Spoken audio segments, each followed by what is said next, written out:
Assalamualaikum. Hari ni hari pertama sebelum menjalankan projek. Inilah rupa dia. InsyaAllah, semoga Allah memberikan kesihatan buat projek ini. Semoga dia memberikan keizinan lah. Semoga lancar. Amin. Ya Rabbal Alamin. Okey, ni hari kedua. Harap semua berjalan lancar.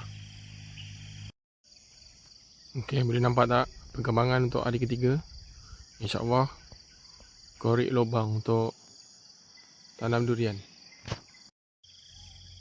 Okey, hari keempat. Harap semua berjalan lancar, InsyaAllah. Okey, hari ni hari yang kelima. Dalam target memang 5 hari siap. Harap dapat lah, InsyaAllah.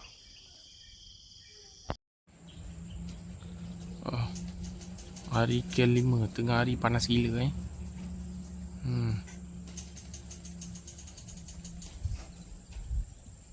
Macam ni lah rupa dia.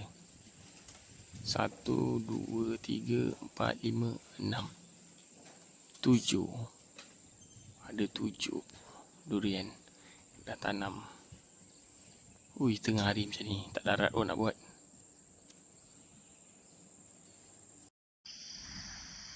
Okey, hari ni hari ke-6.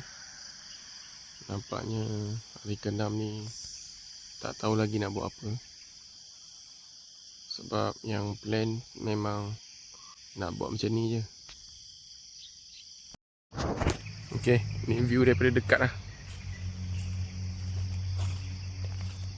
Tanam ada 7 pokok.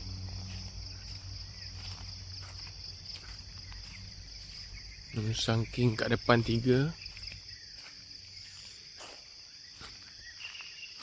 Sangking.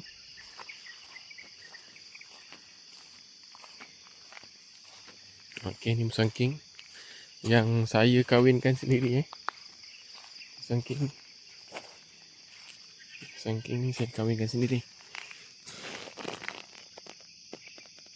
Okey, sangking ni pun saya kahwinkan sendiri juga.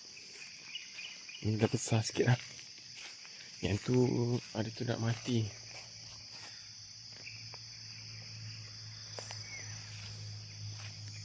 Okey, duri hitam yang ni.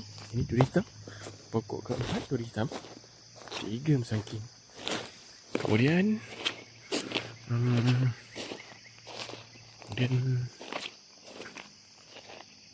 duri hitam. Cantik burung banyak. Oh ni, di 88. Darling katanya. Okey, di 88. Kemudian di 24. Di 24. Kemudian M-Dor 88. Di 190 Di 190 M-Dor 88. Ni pun macam tak berapa kuat lah pokok ni.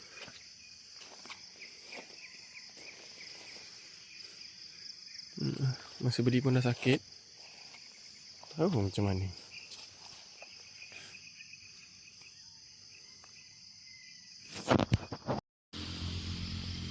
Okey, hari ke-7. Hari ni kita akan buat pipe lah. Sama ada menegak ke, terbaring ke apa ke pipe nya, tak tahu lagi.